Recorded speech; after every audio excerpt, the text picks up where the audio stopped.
Ahora es el momento, Antonio, de entrar de lleno en los sistemas de investigación que tú has diseñado, que tú has creado, porque tú no eres un investigador como otros que pues hacen como mucho psicofonía, ¿no? Ponen una grabadora, luego escuchan lo que han grabado, sino que tú te has dedicado durante muchísimos años a ir diseñando sistemas que son insólitos, que nadie los posee, que nadie sabe de ellos y que aparecen algunas que otras pistas en tus libros. Y uno de ellos, que quizás sea el más, no sé si decir sencillo, ¿no? El método de la transconversación. Aquí sí hablamos de una grabación aparentemente convencional, que puede ser o bien digital o bien analógica, pero en este caso no se mantiene el silencio, sino todo lo contrario, se propicia que haya gente hablando. ¿Esto sería más o menos ese sistema? Efectivamente, José. El sistema parte de un hecho fortuito que pasó en el año 83.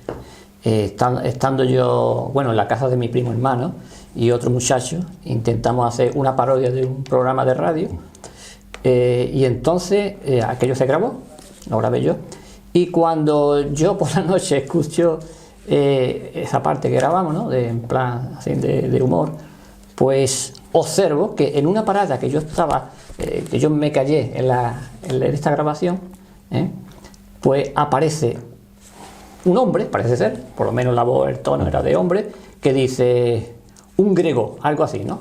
Una cosa muy rara, digo, esto yo no lo he dicho, aquí qué es lo que hay. Entonces eso me dio pie a investigar en grabar conversaciones. Claro. ¿Entiendes? Entonces a través de los años pues empecé a grabar conversaciones, mayoritariamente cuando las personas obviamente no estaban, o sea, yo grababa conversaciones, como decir, sin pedir permiso. A mí no me interesaba lo que estaban diciendo, pero a mí me interesaba el soporte de la voz humana, ¿no? Porque con el tiempo observé que se quedaban registradas perfectamente y de forma inteligente esas voces, ¿no? Esas entidades que se expresan a través, acompañadas, digamos así, como soporte en la voz humana. ¿Y qué opiniones has recibido de otros compañeros? Porque es posible que algunos digan, oye, esto no es muy aséptico, ¿no? Obviamente no es muy aséptico. Yo empecé, antes de escuchar esta voz del año 83, yo empecé por el método científico. Sí. Yo me compré el libro de Silencio Garnet, Voces sin rostro, y empecé por ahí.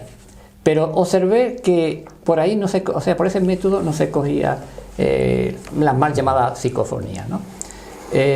No se registraba nada, algún que otro pitido, algún que otro cosa prácticamente anodina, ¿no? Sin sentido y además no me servía absolutamente para nada. Y gracias a este hecho fortuito, años después, pues yo empecé a grabar en el año, creo recordar, 77, mi primera parafonía. Sí. Tenía yo 17 años, esto era 46, 47 años. Pero tuvo que llegar, digamos, una entidad del más allá, meterse en una conversación que estábamos haciendo en la casa de mi primo, de forma así humorística, para decirme no. Es por el método de hablar vosotros, donde nosotros nos propiciáis de que tengamos, digamos, un soporte potente de energía, digamos así, para, digamos así, aparecer en vuestro mundo. De hecho, hay una parafonía muy interesante que se recogió vía vídeo el día de mi boda. Curiosamente ya hemos hablado de los fenómenos del día de mi boda, donde allí en la casa donde yo vivo ahora, en la calle Goya, pues el día, digamos así, de haber terminado, digamos, la ceremonia de la boda, pues la gente va a la casa de los novios recién casados para ver cómo ha quedado la casa. Es una tradición, no sé si eso se repite en otros pueblos de España. Aquí sí, ¿no? Entonces, eso se está grabando y hay un momento cuando yo lo analizo, esa grabación, que justamente en el salón aparece unas voces que no son los que están allí, hablando de lo que están viendo, que dice, así las voces mejoran, así nos está preparando el terreno, Antonio. Bueno, más explícito imposible. Más claro imposible. Ahí está dando la respuesta a por qué el método de las conversaciones es idóneo para hacer Claro. esto. Además, no es tan raro porque todos los investigadores, aunque pudieran criticar tu método, hablan de la portadora, o sea, cómo necesitan esas voces un sonido, aunque sea el agua, un papel al arrugarlo, con lo cual es lógico, ¿no? Que si tú proporcionas esa portadora, que puede ser la conversación de una persona o de varias personas, eso puede mejorar, ¿no?, la inclusión de esa voz. Eso sí, me imagino que habrá una pregunta obvia de cualquiera que vea este capítulo, que es si tú grabas una conversación donde hay 7 u 8 personas hablando, ¿cómo sabes luego que lo que has captado no es algo que haya dicho uno de los presentes? Pues, ¿no? es muy fácil, por lo que dice y en la forma que lo dice. Por ejemplo, estamos hablando, aquí estamos ahora 2 personas, ¿eh? Bueno, pues a lo mejor aparece la voz de un niño, o de un anciano, o a lo mejor de otra persona, digamos de nuestro sexo, pero dice otra cosa que nosotros no hemos dicho. Claro, algo fuera de contexto. Fuera de contexto, bueno, pero esto aquí viene, nosotros estamos hablando de una cosa como aparece otra cosa, ¿entiendes? Ello se beneficia, digamos así, de la voz humana para dejar impregnada sus mensajes. Eso tengo yo súper comprobado, de hace muchísimos años. Hay detractores, obviamente, porque no entiende cómo que yo, un hombre digamos así, de ciencia, bueno, pues coge cosas tan espectaculares, precisamente grabando conversaciones. Por ejemplo, Pedro Amorós, ya tuvimos conversaciones al respecto, él tiene método científico, yo no lo comparto, yo empecé por ahí, pero resulta que las mejores voces que ha cogido ha sido en conversaciones. Clara Tauce, exactamente igual, en conversaciones.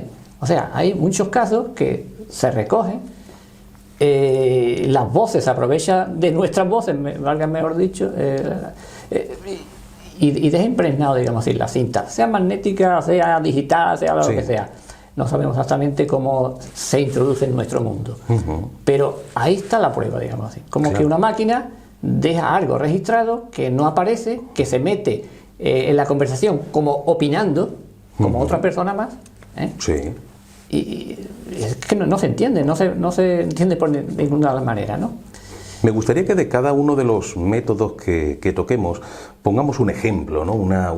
No sé si decir parafonía, o sea, el mismo nombre se puede utilizar para todos estos métodos. En el caso de la transconversación, que tú has captado miles, ¿no?, de voces extrañas, ¿nos podríamos quedar con una en concreto que fuera más llamativa que otra? Sí, esto la recogí yo, acá la tengo que apuntar porque son tantas fechas y tantos detalles. Esta fue recogida mediante una mini emisora de frecuencia modulada. Es un kit electrónico que tiene que montarlo un técnico, que es una emisora de una frecuencia, pero ajustando esa frecuencia de ese aparato a la frecuencia de, por ejemplo, un radiocassette, pues yo lo que utilizaba en aquella época era un radiocassette, lo que había, pues resulta que anula la frecuencia de radio, y ahora hace de micrófono inalámbrico. Entonces, aprovechando esa tecnología, yo puse, digamos así, el aparatito este que llama la SK41, el aparatito electrónico este, que hace el micrófono inalámbrico. Lo puse en el balcón de mi hijo, del dormitorio de mi hijo, y yo estaba a unos 6 o 7 metros. ¿Grababas la calle? Yo estaba grabando la calle. Entonces, cuando yo no escuché nada. Cuando eso yo rebobino esa grabación, eso fue el 11 de mayo de 2003, aparece una entidad que dice: la tecnología, tú has hecho contacto.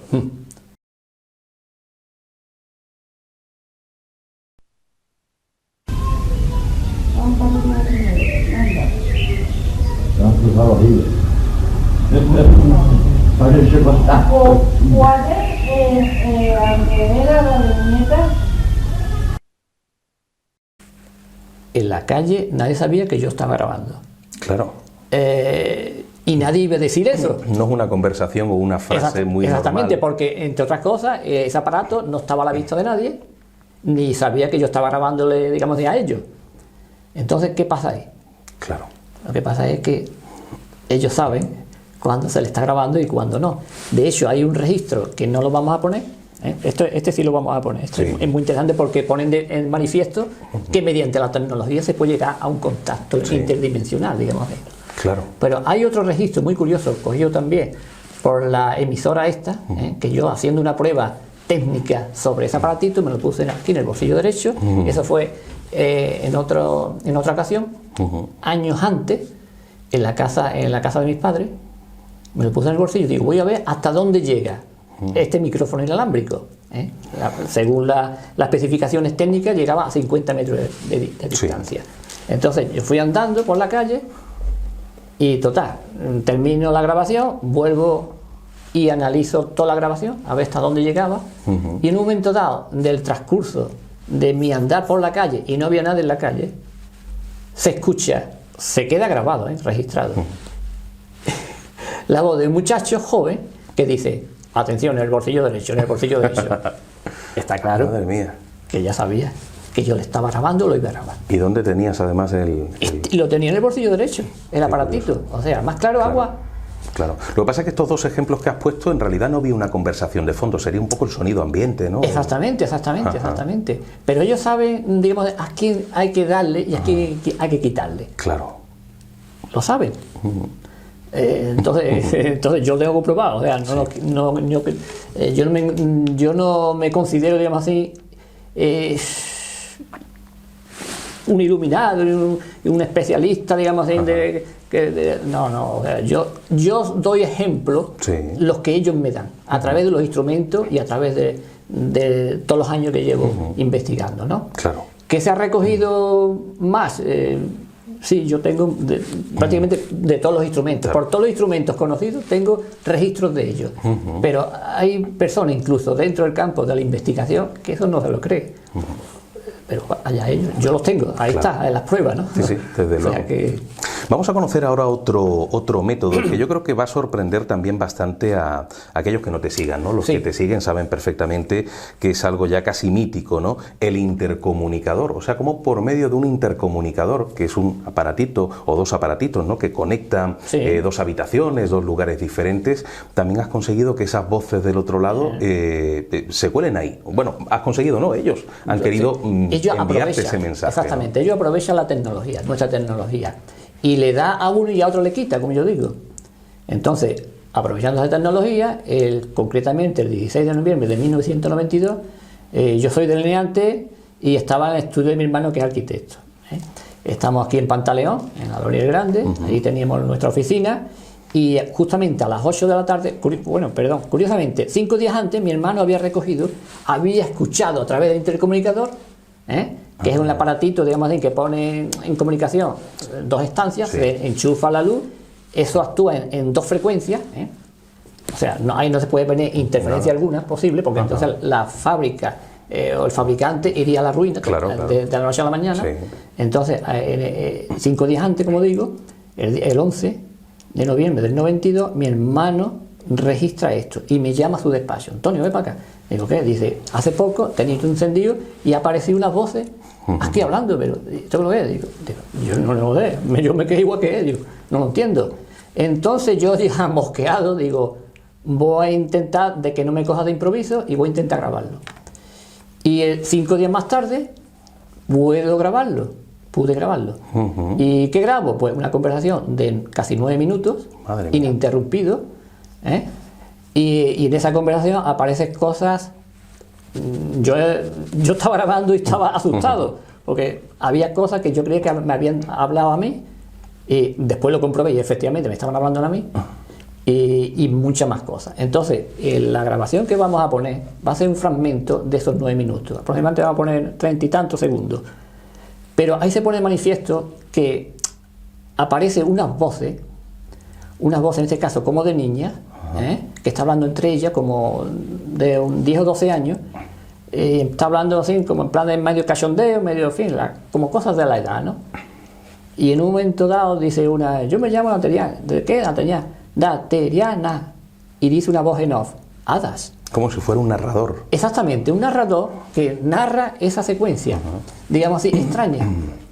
O sea, si ya es de por sí es extraño que aparezca una voz, que es imposible que aparezca por ahí, pues más extraño es que un narrador, como tú dices, bien dices, narre un narrador extraño, narre otra cosa extraña. O sea, es un absurdo dentro de otro absurdo. Y cuando dices que tú crees que ese mensaje iba dirigido a ti, ¿es porque dicen tu nombre en algún momento? Sí. ¿Verdad? Antonio, no tengas miedo. Qué curioso. Más claro, agua. Claro, con lo cual era imposible que fuera interferencia, era imposible. Primero porque ahí no se meten interferencias a ese nivel, sería imposible. En esta secuencia dice, cuidado Tom. Es digamos, el nombre que ellos me han dado para dirigirse a mí. También me dice Antonio. Pero Tom, digamos, es el nombre oficial que ellos me reconocen desde más allá, ¿no? Digamos así, para poner algo. Y también dice, en un momento dado, dice, son ellos. Los narradores en las voces en off, ¿no? Sí. O sea, hay cosas, yo no, todavía, a pesar de más de 30 años que he pasado, yo no me explico qué sucedió ahí. Claro. Pues vamos a oír, si te parece, ese fragmento de audio. Vale.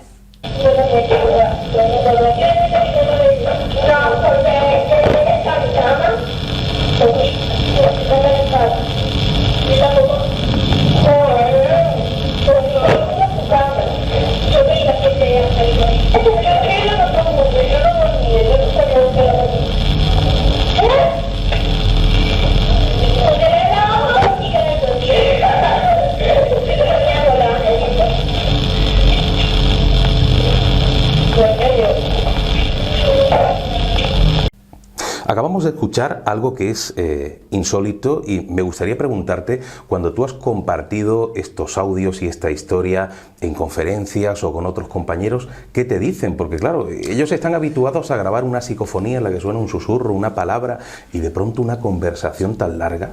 Pues dice, bueno, eso lo has grabado tú en un patio de vecinos, ¿entiendes? O has ido a la feria y te has puesto ahí el micrófono y te has ido para tu casa. Yo no lo sé. Yo solo sé que tengo ese documento, que ahí no hay truco posible, que el fenómeno duró con otras, digamos, narraciones extrañas entre, yo calculo, 7 o 8 meses y después se cortó, ya no ha aparecido más a través de los años. Yo he intentado hacerlo en mi casa con el mismo aparato y ya no aparece. O sea, si fueran interferencias sencillas y corrientes, estaría todo el día sonando. Exactamente, no ha vuelto a pasar. Sería una locura, una auténtica locura. Entonces, la pregunta es, ¿por qué a mí? ¿Por qué eso, digamos, es tan extenso? Digamos, ¿qué han conseguido? Pues lo que consigue es aquel que lo escuche que se rompa la cabeza como a mí me la rompió, en el sentido de, esto no tiene por dónde cogerlo. Es que no tiene lógica. No, desde luego. Pero ahí está la prueba. Ahí está, claro. Apasionante la historia de este hada dateriana, que hace poquito además fue el aniversario, ¿no? El 30 aniversario. 30 aniversario, y es una historia que para los que la hemos vivido de cerca, porque yo cuando te conocí hace muchos años, era una historia relativamente reciente, pero me dejó completamente alucinado, ¿no? Y otra cosa, perdona José, antes de que termine. Es un hecho insólito, único en el mundo de la investigación, en la transcomunicación. No existe otro precedente. No existe. No, por ese método. Eso es lo curioso. No. Bueno, pues lo dejamos aquí, pero en próximos capítulos hablaremos de otros métodos, entre ellos el transsoldial, que suena a frecuencia de radio, pero ya me lo contarás. Muchísimas gracias. Antonio. Gracias.